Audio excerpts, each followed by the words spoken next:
Hello and welcome back. Now in this week's video we'll show you how you can bring your portraits to life with some funky colour pop and transform a grey background into any colour you wish just using Photoshop and without the need to store roll after roll of coloured backdrops.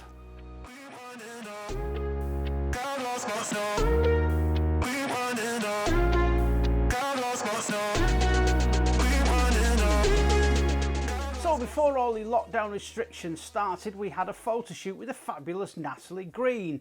The brief was simple: bright, vibrant backgrounds to complement her look. So there's two options for a shoot like this. You can either buy and store roll after roll of different colour backdrops, or you can utilise a backdrop you have and change the background colour in Photoshop. So we chose the latter and the results were amazing. So how did we do it? Well, let's jump into Photoshop and we'll show you how.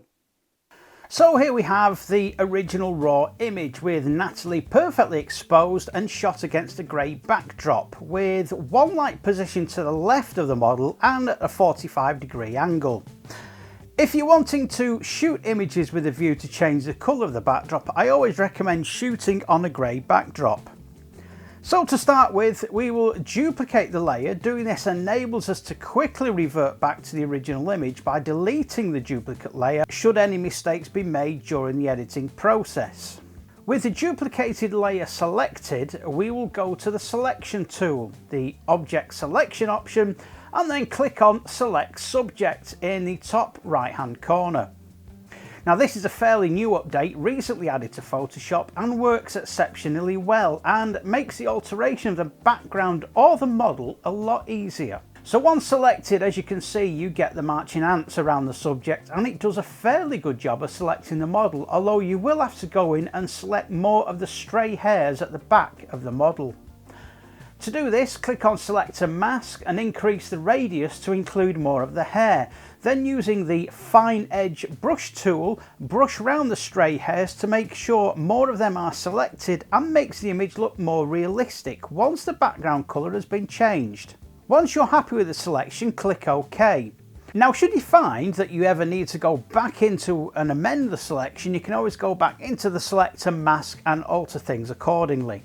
Now from the top menu, click select and then inverse. The next stage is to make a hue saturation layer. For this one I clicked on the cyanotype option, as I was always going to make sure that the background is a blue colour anyway, and then just adjust the lightness and the saturation as required. During this process you can also change the hue of the background to whatever colour you wish and what colour works with the look that you're after. With this image I also wanted to include a gradient on the background to give the impression of vignetting of the blue. So with the current layer selected, press Shift Option Command and E on a Mac or Shift Control Alt and E on a Windows PC, and this creates a new layer that will feature all of the work done so far.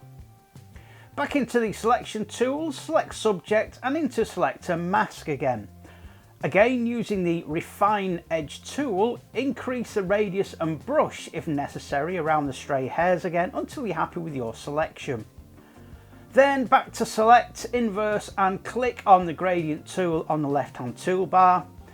Ensuring that the white foreground colour is selected, position your cursor in the middle of the image. In this case, it's right on the tip of Natalie's nose. Then with the left mouse button held down, create a line from the middle to the left hand side of your image to give the vignette effect needed behind the model. Then just a quick alteration to the crop, flatten the image, and there's your final colour pop image completed.